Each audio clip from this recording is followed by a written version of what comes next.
नमस्कार दोस्तों, स्वागत है आपका आज के मुख्य समाचार में, जिसमें सबसे पहली बड़ी खबर में जिक्र होगा बिहार के विधानसभा चुनाव का। जहां पर दोस्तों आपको बता दें कि तेजस्वी यादव ने उत्तर प्रदेश के मुख्यमंत्री योगी आदित्यनाथ पर भी साधा निशाना कहा।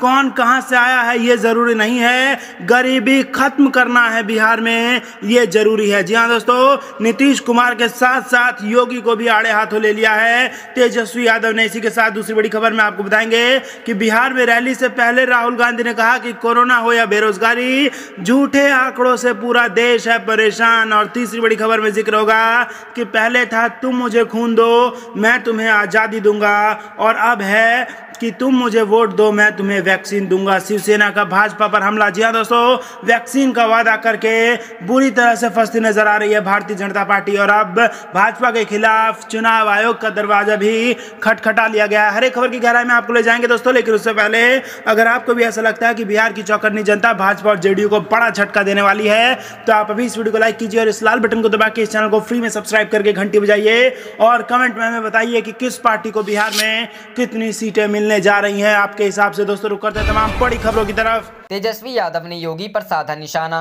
कहा कौन कहां से आया यह महत्वपूर्ण नहीं, गरीबी खत्म करना अहम। जी हां दोस्तों, राजद नेता तेजस्वी यादव ने बृहस्पतिवार को यूपी के मुख्यमंत्री योगी आदित्यनाथ के भाषणों पर निशाना साधते हुए कहा कि कौन कहां से आया यह महत्वपूर्ण नहीं है, बिहार के लिए बेरोजगारी और गरीबी का मुद्दा महत्वपूर्ण है। भाजपा के घोषणा पत्र पर बात करते हुए तेजस्वी ने कहा कि भाजपा के पास बिहार चुनाव में कोई चेहरा नहीं है, इसलिए वित्त मंत्री निर्मला सीतारमण को घोषणा पत्र जारी करने के लिए खुद आना पड़ा। अब जबकि वह यहां पर हैं, तो सीतारमण जी को बताना चाहिए कि उन्होंने बिहार को विशेष पैकेज और विशेष राज्य का दर्जा क्यों नहीं दिया। उन्होंने नीतीश पर कटाक्ष करते हुए कहा कि 15 साल शासन करने के बाद भी उन्हें समझ नहीं आया कि बजट में क्या प्रावधान है। रुख करते हैं अगली खबर की तरफ। बिहार में रैली से पहले राहुल गांधी ने कहा कोरोना हो या बेरोजगारी, झूठे आंकड़ों से पूरा देश परेशान। जी हां दोस्तों, कांग्रेस के पूर्व अध्यक्ष राहुल गांधी आज बिहार में 2 सभाओं के साथ चुनावी आगाज करेंगे। पहली सभा नवादा के हिसुआ में और दूसरी सभा भागलपुर के कहलगांव में होनी है। चुनावी रैली से पहले राहुल गांधी ने शायरी अंदाज में केंद्र सरकार पर तंज कसा है और कोरोना बेरोजगारी के आंकड़ों को झूठा करार दिया है। शायरी अंदाज में राहुल ने कहा तुम्हारे दावों में बिहार का मौसम गुलाबी है, मगर ये आंकड़े झूठे हैं, ये दावा किताबी है। इसके आगे उन्होंने अपने ट्वीट में लिखा कोरोना हो या बेरोजगारी, झूठे आंकड़ों से पूरा देश परेशान है, आज बिहार में आपके बीच रहूंगा, आइए इस झूठ और कुशासन से पीछा छुड़ाएं। राहुल की रैली में क्या होगा, खास बात यह है कि राहुल की पहली सभा में उनके साथ नेता प्रतिपक्ष तेजस्वी यादव भी होंगे। राहुल गांधी और तेजस्वी यादव की संयुक्त सभा पर सभी की नजर होगी, क्योंकि बीजेपी ने अपना घोषणा पत्र जारी कर दिया है, और जो वादे बीजेपी ने अपने घोषणा पत्र में किए हैं उस पर राहुल गांधी का रुख क्या रहता है, राहुल गांधी कैसे इस नए गठबंधन को लेकर सामने आते हैं, इस पर नजर रहेगी कि क्या राहुल गांधी भी तेजस्वी यादव को महागठबंधन के मुख्यमंत्री का चेहरा घोषित करेंगे। अभी तक कांग्रेस के किसी भी नेता ने खुलकर तेजस्वी यादव को मुख्यमंत्री का चेहरा नहीं बताया है। रुख करते हैं अगली खबर की तरफ। पहले था तुम मुझे खून दो मैं तुम्हें आजादी दूंगा, अब वोट दो वैक्सीन दूंगा, शिवसेना का बीजेपी पर हमला। जी हां दोस्तों, बिहार में मुफ्त में कोरोना वैक्सीन उपलब्ध कराने की बीजेपी की घोषणा पर शिवसेना नेता संजय राउत ने कहा कि जब हम बच्चे थे तब एक घोषणा थी तुम मुझे खून दो मैं तुम्हें आजादी दूंगा, अब एक नई घोषणा मैं देख रहा हूं, तुम मुझे वोट दो हम तुम्हें वैक्सीन देंगे। बीजेपी के गुरुवार को घोषणा पत्र में मुफ्त वैक्सीन के वादे का बिहार की हर राजनीतिक पार्टी ने आलोचना की है, और यह मामला चुनाव आयोग तक पहुंच गया है। संजय राउत ने कहा कि पहले जाति और धर्म के नाम पर बांटते थे, अब वैक्सीन के नाम पर बांट रहे हैं। इससे पहले केंद्रीय मंत्री रविशंकर प्रसाद ने कहा था कि कोरोना के इस महाकाल में स्वास्थ्य सेवा महत्वपूर्ण प्राथमिकता बननी चाहिए। बिहार में हमारी सरकार बन रही है, कोरोना वैक्सीन जब बन जाएगी तो बिहार सरकार केंद्र सरकार के साथ सहयोग कर बिहार के कोरोना पीड़ित लोगों को वैक्सीन मुफ्त उपलब्ध कराएगी। उन्होंने कहा कि ऐसे लोगों को परेशानी जरूर है जो चुनाव के पहले घोषणा तो बड़ी बड़ी करते हैं लेकिन जमीन पर लागू नहीं करते। मुफ्त टीका के वादे पर विपक्षी दलों ने भाजपा को घेरा। प्रमुख विपक्षी दलों ने बिहार के लोगों को कोरोना वायरस का टीका निःशुल्क उपलब्ध कराने का भाजपा के चुनावी वादे को लेकर गुरुवार को निर्वाचन आयोग से कार्रवाई की मांग की। विपक्षी दलों ने एक सुर में राजनीतिक लाभ के लिए महामारी का इस्तेमाल करने का आरोप लगाया। कांग्रेस नेता शशि थरूर ने केंद्रीय मंत्री निर्मला सीतारमण का एक वीडियो ट्वीट करते हुए लिखा, आप मुझे वोट दें, मैं आपको टीका दूंगा। निंदनीय है। क्या चुनाव आयोग उन्हें और उनकी सरकार के खिलाफ कार्रवाई करेगा?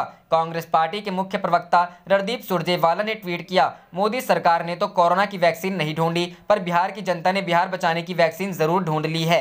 जेडीयू भाजपा भगाओ, महागठबंधन सरकार लाओ। रुख करते हैं अगली खबर की तरफ। तेजस्वी बोले, नीतीश भ्रष्टाचार के भीष्म पितामह, सरकार बनी तो उनके कार्यकाल में हुए करप्शन पर करेंगे कार्रवाई। जी हां दोस्तों, राष्ट्रीय जनता दल के नेता और महागठबंधन के मुख्यमंत्री पद के उम्मीदवार तेजस्वी यादव ने बिहार सीएम नीतीश कुमार को भ्रष्टाचार का भीष्म पितामह बताया है। उन्होंने कहा कि अगर हमारी सरकार बनती है तो हम नीतीश कुमार के कार्यकाल में हुए सभी भ्रष्टाचार के मामलों में निश्चित तौर पर कार्रवाई करेंगे। न्यूज एजेंसी एएनआई से बात करते हुए तेजस्वी यादव ने कहा, अगर हम सत्ता में आते हैं तो निश्चित रूप से वर्तमान सरकार द्वारा किए गए भ्रष्टाचार पर कार्रवाई करेंगे। भ्रष्टाचार के कारण बिहार के 30,000 करोड़ रुपए डूब गए हैं। मुख्यमंत्री नीतीश कुमार ने इन मामलों पर इसलिए कार्रवाई नहीं क्योंकि वे खुद इसमें शामिल थे, इसी कारण हम उन्हें भ्रष्टाचार का भीष्म पितामह कहते हैं। बिहार विधानसभा चुनाव 2020 के लिए भाजपा ने अपने घोषणा पत्र में 19 लाख नौकरियों का वादा किया है। इस पर तेजस्वी यादव ने कहा कि सरकारी नौकरी और रोजगार में फर्क होता है। उन्होंने कहा कि हम तो सरकारी नौकरी दे रहे हैं और समय भी बता रहे हैं कि पहली कैबिनेट मीटिंग में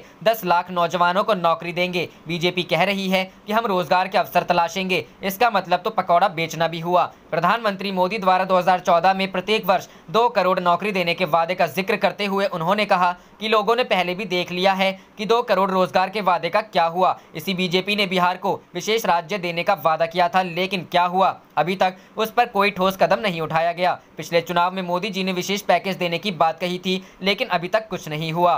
रुख करते हैं अगली खबर की तरफ। बिहार चुनाव, बीजेपी के फ्री कोरोना वैक्सीन के वादे पर आरजेडी का हमला, कहा टीका देश का है, बीजेपी का नहीं। जी हां दोस्तों, बिहार विधानसभा चुनाव के लिए आज बीजेपी ने अपना घोषणा पत्र जारी किया है। इसमें पार्टी ने बिहार की जनता को फ्री में कोरोना वैक्सीन देने का वादा किया है। इसे लेकर अब राजनीति शुरू हो गई है। आरजेडी नेता तेजस्वी यादव ने कहा कि कोरोना का टीका पूरे देश का है, बीजेपी का नहीं। तेजस्वी यादव ने कहा, बीजेपी के पास चेहरा नहीं है, वित्त मंत्री द्वारा विजन डॉक्यूमेंट जारी कराया जा रहा है, यानी इनके पास कोई चेहरा नहीं है। वित्त मंत्री से पूछिए कि बिहार को 1.25 लाख करोड़ का पैकेज कब और कैसे मिला। पूछिए कि बिहार को विशेष राज्य का दर्जा क्यों नहीं मिला, क्या मिलेगा। केंद्रीय वित्त मंत्री निर्मला सीतारमण ने बीजेपी का चुनावी घोषणा पत्र जारी किया। घोषणा पत्र में 5 सूत्र, 1 लक्ष्य और 1 संकल्प को स्थान देते हुए आत्मनिर्भर बिहार बनाने का संकल्प दोहराया है। घोषणा पत्र में कोरोना वैक्सीन का मुफ्त टीकाकरण का वादा भी किया गया है। बिहार के लिए बीजेपी ने अपने विजन डॉक्यूमेंट में 11 संकल्प किए हैं। इनमें सबसे पहला है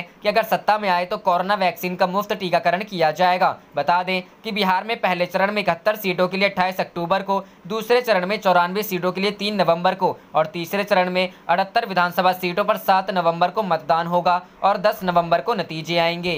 रुख करते हैं अगली खबर की तरफ। बिहार चुनाव, पीएम मोदी की जनसभा को टक्कर देने साथ आएंगे राहुल गांधी और तेजस्वी, करेंगे साझा रैली। जी हां दोस्तों, बिहार विधानसभा के मद्देनजर राहुल गांधी पहली बार बिहार चुनाव प्रचार में आ रहे हैं। पहली सभा नवादा के हिसुआ में और दूसरी सभा भागलपुर के कहलगांव में है। बिहार चुनाव में राहुल गांधी हर चरण में 2 से 3 सभा करेंगे। आज पहली सभा में राहुल गांधी के साथ तेजस्वी यादव भी मौजूद रहेंगे। आज ही एनडीए के लिए चुनावी सभा को संबोधित करेंगे प्रधानमंत्री नरेंद्र मोदी। प्रधानमंत्री की सभा सासाराम, गया और भागलपुर में है। इस बिहार विधानसभा चुनाव में कांग्रेस के पूर्व अध्यक्ष राहुल गांधी की पहली सभा हिसुआ विधानसभा सीट से कांग्रेस के उम्मीदवार नीतू सिंह के लिए होगी। इस सीट पर पार्टी की नजर इसलिए भी है कि इस इलाके में भूमिहार वोट बैंक है। पिछले विधानसभा चुनावों में 9 विधायक भूमिहार समुदाय से चुने गए थे। दूसरी सभा कहलगांव विधानसभा में है। इस सीट से कांग्रेस के सीएलपी नेता सदानंद सिंह के बेटे मुकेश सिंह कांग्रेस के टिकट पर चुनाव लड़ रहे हैं। सूत्रों की माने तो गठबंधन तेजस्वी यादव और राहुल गांधी की संयुक्त रैलियों की योजना बना रही है, लेकिन कार्यक्रम आधिकारिक सूचना अभी नहीं दी गई है।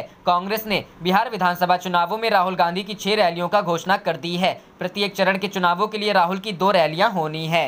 रुख करते हैं अगली खबर की तरफ। चिराग ने फिर साधा नीतीश कुमार पर निशाना, कहा सरकार आते ही 7 निश्चय में हुए घोटाले की जांच करवाऊंगा, दोषियों को जेल भेजूंगा। जी हां दोस्तों, बिहार में विधानसभा चुनाव को लेकर सियासी घमासान जोर पकड़ता जा रहा है। सभी प्रमुख सियासी दल चुनाव प्रचार के साथ साथ विरोधियों पर हमले का कोई मौका हाथ से जाने नहीं दे रहे हैं। लोक जनशक्ति पार्टी के अध्यक्ष चिराग पासवान ने एक बार फिर नीतीश कुमार सरकार पर निशाना साधा है। उन्होंने कहा कि विकास के कार्यों को क्रियान्वयन करने के लिए प्रदेश सरकार का ईमानदार होना जरूरी होता है। चुनाव के बाद सरकार आते ही 7 निश्चय में हुए घोटाले की जांच करवाऊंगा और दोषियों को जेल भेजूंगा। चिराग पासवान ने गुरुवार सुबह में एक के बाद एक कई ट्वीट किए। इसमें उन्होंने लिखा, आप सभी के आशीर्वाद से बिहार को फर्स्ट बनाने के लिए निकल पड़ा हूं। कई सारे नए साथी बिहारी फर्स्ट के संकल्प के साथ जुड़कर युवा बिहार नया बिहार के लिए अपना पसीना बहा रहे हैं। आप सभी से अपील है कि आने वाले 20 दिन सिर्फ बिहार में बदलाव के लिए कार्य करें ताकि हम सभी अपने बेहतर कल को सुनिश्चित कर सकें।